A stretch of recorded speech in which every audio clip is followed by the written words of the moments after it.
ခရိယာမာသာဝင်တယောက်အနေနဲ့တဲ့မင်္ဂလာမဆောင်ခင်အတူနေတာကဘယ်လောက်ဘုရားရဲ့ရှိမှအဖြစ်ကြီးလဲ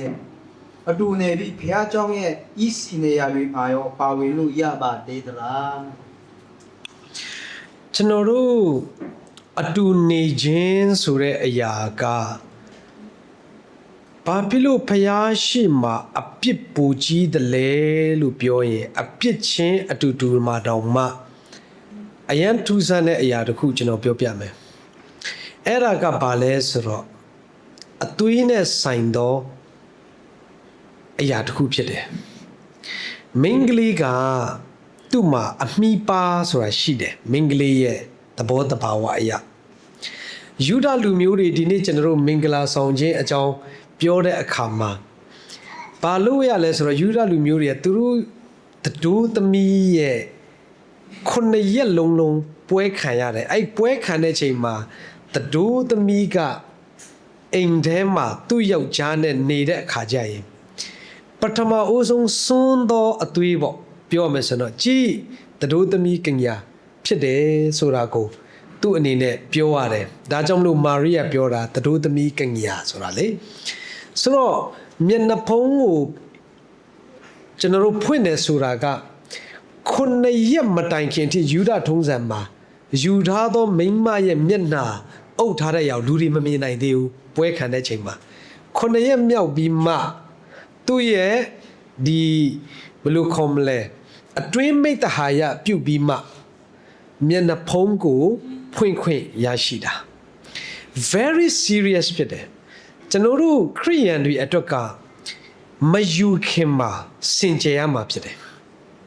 စင်ကြယ်ရမှာဖြစ်တယ်လူတယောက်ပြောသလိုဆရာအဲ့ဒါဆိုရင်လက်လောက်ရောနမ်းလို့ရတယ်နမ်းဆရာနှစ်ရွက်လောက်ရောနမ်းလို့ရတာနမ်းโอเคမြောက်ငပြောသည်စားသလိုတော့မဖြစ်စေနဲ့ပေါ့နော်ခွာလို့ရလားခွာဆိုပြီးတော့မှအဲ့တော့ကျွန်တော်ဗာပြောချင်လဲဆိုတော့ဒီ sexual intercourse လို့ခေါ်တယ်စကလုံးနဲ့ပြောပြမယ် intercourse ဆိုတာအတွင်းထဲထိဆက်ဆံခြင်းလို့ခေါ်တယ်အဲ့ဒီဟာကယောက်ျားလေးကလည်းအသွေးဘယ်မလားတုပ်ပိုးတုပ်မိန်းကလေးကလည်းသူ့ရဲ့ virginity ဒါတွေအားလုံးကိုဖောက်ထွက်ခြင်းဖြစ်တာက very serious case တစ်ခုဖြစ်တယ်ဆိုတာကြံသောအရာနဲ့မတူဘူးဆိုတာကိုနံပါတ်1ကျွန်တော်အနေနဲ့သိစေချင်တာဖြစ်တယ်ခေတ်ကာလမကောင်းတော့ virginity တွေလည်းပျက်စီးတဲ့လူအများကြီးရှိနိုင်ပါတယ်ကျမ်းစာအရာပြောရမယ်ဆိုရင်တော့အဲ့နေရာကနေရက်လိုက်ပါရက်လိုက်ပြီးတော့မှကိုယူသောယောက်ျားနဲ့ကိုယူသောမိန်းမနဲ့တာလင်ပထမဦးဆုံးမင်္ဂလာဦးညကိုစင်ကြယ်စွာအသုံးပြုနိုင်ဖို့အတွက်ကြိုးစားစီချင်တာဖြစ်ပါတယ်။ဘာဖြစ်လို့အဲ့ဒါအရေးကြီးလဲဆိုတော့ trust ဖြစ်တယ်။သင်ဟာယောက်ျားလေး2 ယောက်3 ယောက်နဲ့နေခဲ့ဘူးတယ်။သင်ဟာမိန်းကလေးနဲ့နေခဲ့ဘူးတယ်ဆိုရင်သင်တို့2 ယောက်ဘယ်တော့မှ trust full trust ဆိုတာရရှိနိုင်မှာမဟုတ်ဘူး။တဦးနဲ့တဦးတန်တရားကအမြဲတမ်းဒုက္ခပေးနေမှာဖြစ်တယ်။ဒါကြောင့်မလို့ကျွန်တော်ပုံပင်လေးတစ်ခုပြောပြမယ်။မင်္ဂလေးတွေတေချာနားထောင်ယောက်ျားလေးရဲ့သဘောတဘာဝတရက်တော့တဲ့ဒီတစ်ခေါက်ဒီနေရာမှာကျွန်တော်လာတာပုံပင်တော်တော်ပြောတယ်နော်ဆရာမနော်ကျန်တဲ့နေရာမှာအဲ့လောက်ပုံပင်မပြော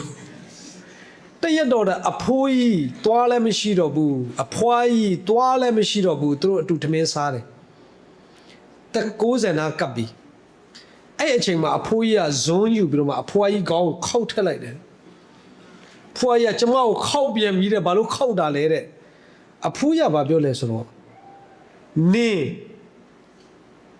တခြားလူနဲ့ငါနဲ့မယူခင်အိတ်ခဲ့တာကိုငါစဉ်းစားတိုင်းမခံနိုင်လို့ခောက်တာတဲ့အသက်90ရောက်တဲ့ထိစိတ်မပြောက်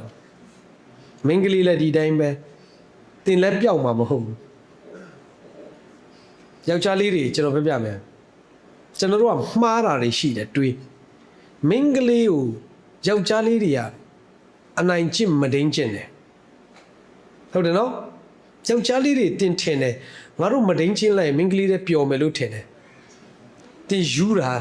အုံနောက်မရှိတာဖန်ဆင်းခြင်းကိုနားမလဲတာမိန်းကလေးကသူ့ယဉ်နီးမှုမရှိသူ့ရဲ့လုံခြုံမှုမရှိချစ်ချင်းမရှိဘဲနဲ့တင်မဒိန်ချင်းလို့ပျော်ကြီးဆိုရင်ဘယ်လိုလုပ်ရှိနိုင်မှာလဲဟိုတလောတော့စင်ကာပူမှာမိန်းကလေးတယောက်ကိုမဒိန်ချင်းတာလူတယောက်ကနိုင်ငံတော်ကသူ့ဖမ်းလိုက်တယ်ဖတ်လာအဲ့တဲ့ဖမ်းလိုက်ပြီးတော့မှထောင်ချလိုက်တယ်ထောင်ချလိုက်ပြီးတော့မှပြန်လွတ်ပေးလိုက်တယ်လွတ်ပေးတယ်ဆိုတာထောင်ရက်ပြည့်လို့အဲ့မိန်းကလေးကဘာလုပ်လဲ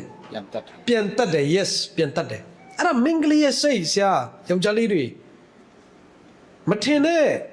ဒါကြောင့်မလို့ကျွန်တော်တို့ရဲ့ဖွဲ့စည်းပုံနားလည်ဖို့လိုအပ်တယ်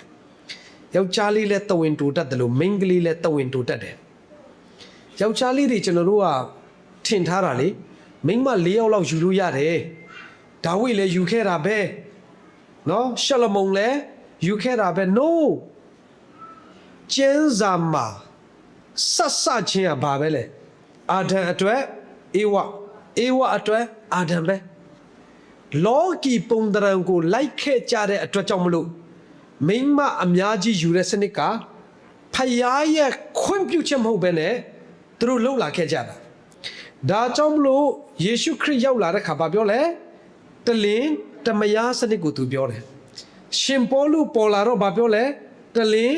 တမယားစနစ်ပဲဒါကြောင့်မလို့ယောက်ျားလေးတွေငါတို့မိန်းမ၄ယောက်ယူရင်မိန်းမတွေကတော့တဲ့ပါတယ် no မိန်းမလည်းတဝင်တူတတ်တယ်မင်းကျွန်တော်တို့ယောက်ျားလေးတွေကိုလည်းသူတို့၄ယောက်လောက်ထားရင်ကျွန်တော်တို့ကကြိုက်လားကြိုက်ယူတူတူပဲအဲ့တိုင်းပဲဖြူစင်ခြင်းအဆုံးသတ်မယ်မယူခင်မှာအတူတကွ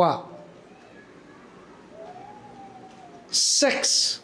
လိင်ဆက်ဆံခြင်းကိုပြုတယ်ဆိုတာအပြစ်အင်မတန်မှရှိသောအရာဖယားသခင်ယွန်ရှာသောအရာဖြစ်တယ်နံပါတ်1နံပါတ်2အဲ့ဒီလိုဖြစ်တယ်ဆိုရင်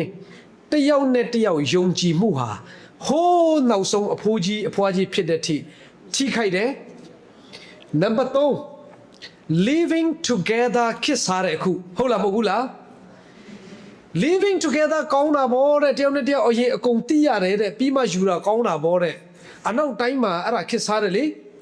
ဘလုံးသမားဂျရက်မင်္ဂလာဆောင်တာသူ့ကလေးတွေကပန်းစီကျဲတယ်လေစဉ်းစားကြည့်ဝင်ရန်ထူးဆန်းတယ်နော်ဒါပေမဲ့ကဘာမှာကြည့်လိုက်အိမ်ထောင်ကွဲသမျှ90%ဘယ်သူတွေလဲသိလား living together လက်ခံတဲ့နိုင်ငံတွေကြီးပဲ living together ကဘယ်တော့မှအိမ်ထောင်မမြဲစေဘူးနှုတ်ကပတ်တော်အတိုင်းဆောင်ကျင်ခြင်းယူခြင်းအတူတကွအိမ်ထောင်တိဆောက်ခြင်းကသာလေအမြဲတမ်းမြဲစေသောအိမ်ထောင်ကိုပြုပါတယ်ဆိုတာလေးပြောချင်ပါတယ်အထူးပဲကျေးဇူးတင်ပါတယ်